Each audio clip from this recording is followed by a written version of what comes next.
There's something appealing about the idea of carrying a boat on your back. Not in the old school Vikings hauling a longship over land kind of a way, but in the modern ultralight inflatable packraft that costs more than your rent kind of a way. Packrafts have exploded in popularity over the last decade, promising the ability to hike into remote wilderness and paddle back. They're tough enough for whitewater, stable enough for fishing, and light enough to carry for miles without questioning your life choices. But let's address the elephant in the room. These things look suspiciously like an overpriced Lilo. So what makes a packraft different from an inflatable flamingo that you bought on holiday? For starters, they're made from ultra-durable, tear-resistant materials that can handle everything from sharp rocks to whitewater rapids. They pack down small enough to strap to your backpack, but when inflated, they're stable enough to carry you and even your gear. It's been 5 years now that we've been using our packrafts. We've taken them deep water soloing in Majorca, we've paddled across Swiss lakes, and we've even used them for a lazy day floating down the river with beers. But this time, we're off to Sweden in winter. Everything we need for packrafting fits in this one bag. Yep, everything. The rafts, the seats, paddles, life jackets, inflators, and this time even some insulating roll mats because apparently we've finally accepted that cold water is, in fact, cold. As we're getting older, we're getting a bit more bougie. So this time we splurged on a check-in bag. Luxury, right? But don't be fooled, we've actually taken packrafts as carry-on before. Nothing quite like watching airport security try to figure out why you're smuggling a deflated dinghy onto the plane. Once we landed, we hopped on a bus to Hella's Garden, which has the perfect put-in spot. Inflating the raft was next, and let's talk about this electric pump for a second. When we first got it, we thought it was an unnecessary gimmick. One of those, oh, you'll never actually use these things. But let me tell you, it works so well. No more wheezing into a boat like you're performing CPR on an old air mattress.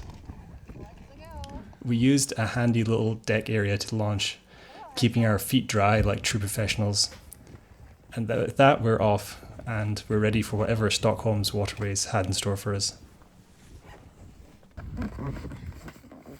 We paddled along the edge of the lake, fully embracing the crisp, freezing air. You look like a ninja. But thanks to our fancy new foam seats, our bums stayed perfectly warm.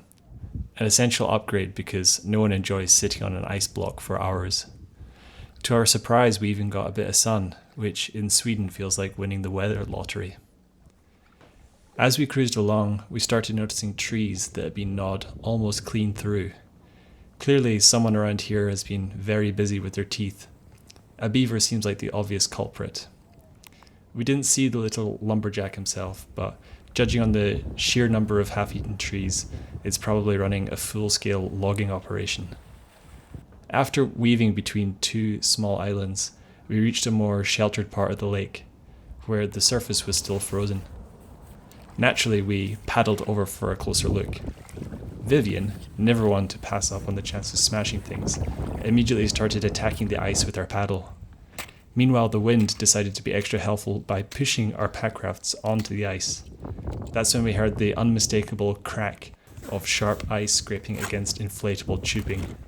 A truly unsettling sound when your entire plan for staying dry relies on not puncturing your boat.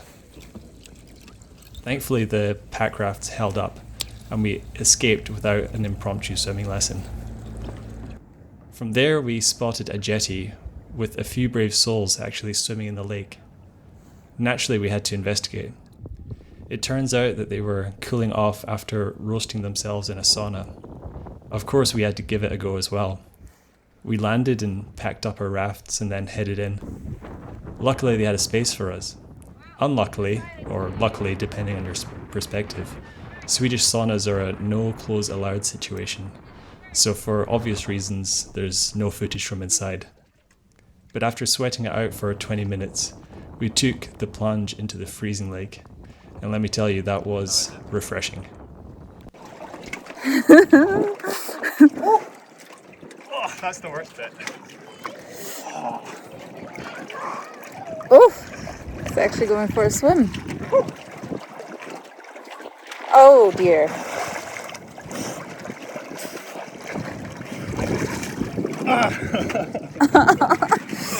Oh, that looks painful.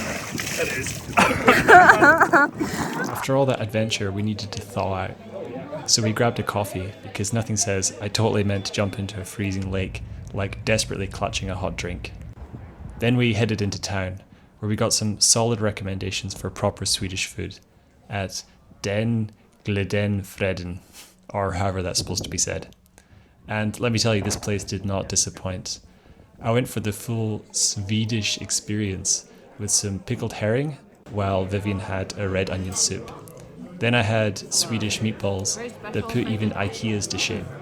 Not that I don't love those as little furniture shopping rewards, but let's be honest, these were next level. Vivian went for lamb shank with a cauliflower puree, and it was so good that she had to ask the waitress to translate the ingredients list. On our way home, we checked out Stockholm's subway yard, which is easily one of the most unexpected highlights of the city. At some point, someone clearly decided that oblique underground tunnels just isn't very Swedish and turned the whole metro into a full-blown art installation. Some stations look like ancient cave dwellings, while others explode with colour and massive murals.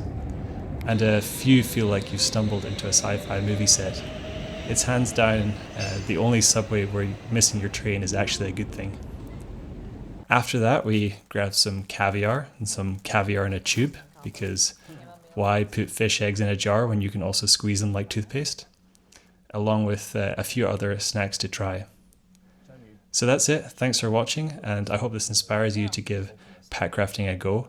Just don't blame me when you inevitably spend your life savings on an inflatable boat. A lot of Swedish people like